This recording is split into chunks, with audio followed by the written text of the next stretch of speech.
దత్తభక్తులందరికీ నమస్కారం.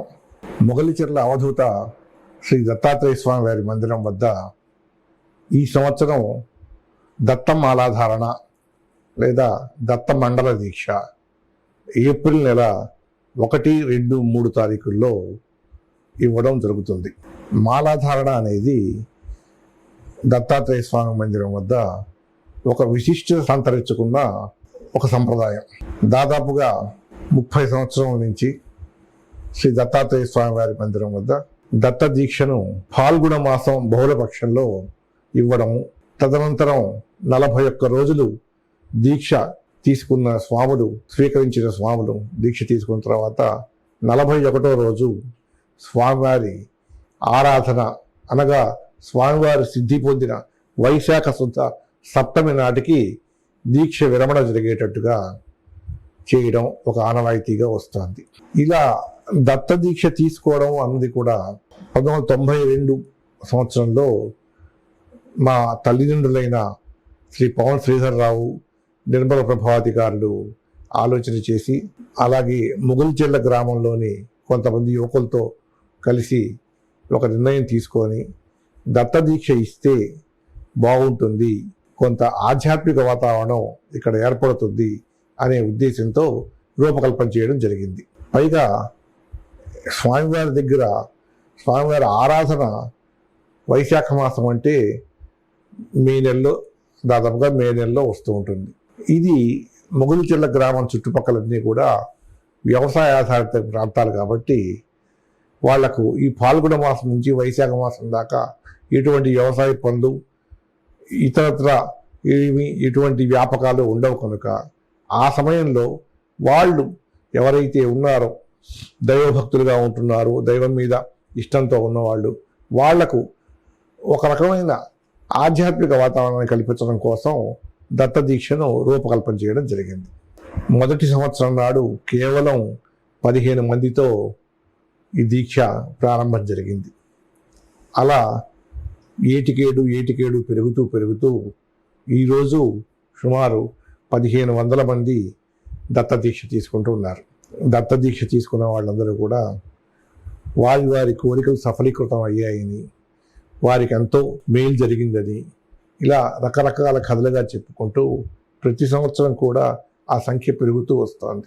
పైగా చిన్న ఉత్సవంగా ప్రారంభమైన మండల దీక్ష దత్త దీక్ష ధారణ ఈనాడు అతిపెద్ద విశేషమైన పండుగల్లో ఒకటిగా ఏర్పడడం జరిగిపోయింది. దీనికి మండల దీక్ష జరిగిన 41 రోజులు కూడా స్వామివారి మందిరం వద్ద దీక్షాధారులందరూ ఎంతమంది అయితే ఉంటారో వారందరికీ కూడా ఆ 41 రోజులు ఉచితంగా ఆహారాన్ని దేవస్థానం తరఫున మేము ఏర్పాటు చేస్తున్నాం. 40వ రోజు దీక్ష తీసుకున్న 40వ రోజు దీక్ష స్వీకరించిన స్వాములు మొగలిచెర్ల గ్రామంలో స్వామివారు బస చేసిన మా ఇంట్లో అంటే శ్రీధర్రావు, నిర్మల ప్రభావతి గారు నివసించిన ఇంటి వద్ద గల రామాలయం వద్ద కలశాలు కట్టుకొని ఆ కలశాలను నెత్తిన పెట్టుకొని అక్కడి నుంచి ఊరేగింపుగా నడుచుకుంటూ స్వామివారి మందిరానికి వచ్చి స్వామివారి మందిరం చుట్టూ 3 ప్రదక్షిణాలు చేసి ఆ తర్వాత వారు తెచ్చుకున్న కలశంలోని అభిషేక జలంతో స్వామివారి ఉత్సవం మూర్తికి ఆ రాత్రికి అభిషేకం చేస్తారు. ఆ సమయంలోనే అభిషేకం చేసి ముందుగా స్వామివారి బృందావనానికి కూడా వారు ప్రదక్షిణ చేసి ఆ తదుపరి అభిషేకం చేస్తారు. ఆ పక్క రోజు అనగా వైశాఖ శుద్ధ సప్తమి నాడు, సప్తమి అనేది ఎందుకంటే ఆ రోజే స్వామివారు కపాల మోక్షం ద్వారా సిద్ధి పొందారు. అది ఆరాధన ఉత్సవంగా జరుపుతాం. ఆరాధన రోజు ఈ దీక్ష తీసుకున్న స్వాముల్లో ఎక్కువ మంది ఉపవాసం ఉండి ఆ రోజు రాత్రికి పండరి భజన చేసి అగ్నిగుండం తొక్కి ఆ తర్వాత దీక్ష విరమణ చేస్తారు.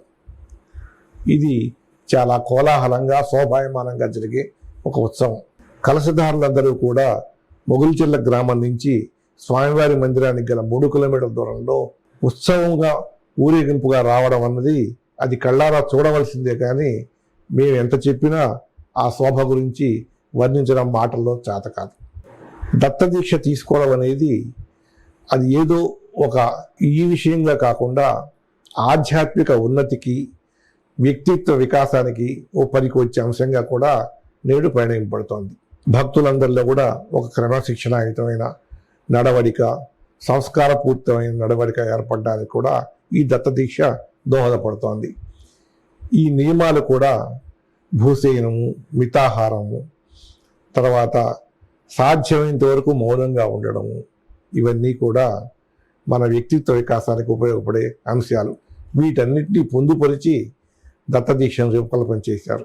దత్తదీక్ష స్వీకరించే భక్తులకు దత్తమాలను కూడా దేవస్థానంలోనే స్వామివారి బృందావనం మీద ఉంచి వాటికి పూజ జరిపి ఆ మాలలు భక్తులకు ఇవ్వడం జరుగుతుంది.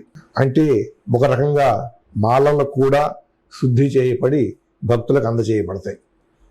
అలాగే దత్తదీక్షాపరులకు కాషాయ వస్త్రాలు ధరించడం అనేది ఒక నియమంగా ఇక్కడ పెట్టడం జరిగింది.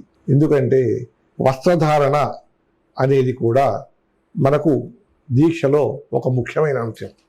అయ్యప్ప స్వాములకు నల్లటి వస్త్రాలు, తర్వాత వెంకటేశ్వర స్వామికి పసుపచ్చ రంగులో ఉన్న వస్త్రాలు, అలాగే ఇక్కడ మొగల్చెల అవధూత దత్తాత్రేయ స్వామి వారికి కాషాయ వర్ణంలో ఉండే వస్త్రాలను ధరించడం అనేది ఒక పద్ధతిగా ఏర్పాటు చేయడం జరిగింది. ఆ వస్తువులన్నీ కూడా ఇక్కడికి ఎవరైనా దత్తదీక్ష తీసుకునే వాళ్ళు దేవస్థానం దగ్గరికి వస్తే అవన్నీ కూడా దేవస్థానం వద్దే అందుబాటులో ఉంటాయి. ఎటువంటి ఇబ్బంది లేదు. పైగా ఎవరైనా దత్తదీక్ష తీసుకొని ఇంటి వద్ద దీక్ష జరగడానికి, నియమాలు పాటించడానికి సౌకర్యంగా లేదు అనుకున్న వాళ్ళు దేవస్థానం వద్దనే ఉండవచ్చు. వారికి 2 పూట్ల ఆహారం అది ఏర్పాటు చేయడం జరుగుతుంది. సకల సౌకర్యాలు స్వాములకు దీక్ష కొనసాగించడానికి అన్ని విధాల సౌకర్యవంతంగాను, తర్వాత వాళ్ళకు నిశ్చింతగాను దీక్ష చేసే అవకాశాన్ని స్వామి దయ వల్ల ఇక్కడ కల్పిస్తున్నాం. కనుక మీరు కూడా రేపు ఆరాధన ఏప్రిల్ 1, 2, 3 తారీఖుల్లో దత్తదీక్ష తీసుకొని మీ యొక్క నడవడికను సంస్కరించుకోవడమే కాకుండా దత్తాత్రేయుడి యొక్క ఆశీస్సులు కూడా పొంది తరిస్తారని ఆశిస్తూ జై గురుదేవ దత్త.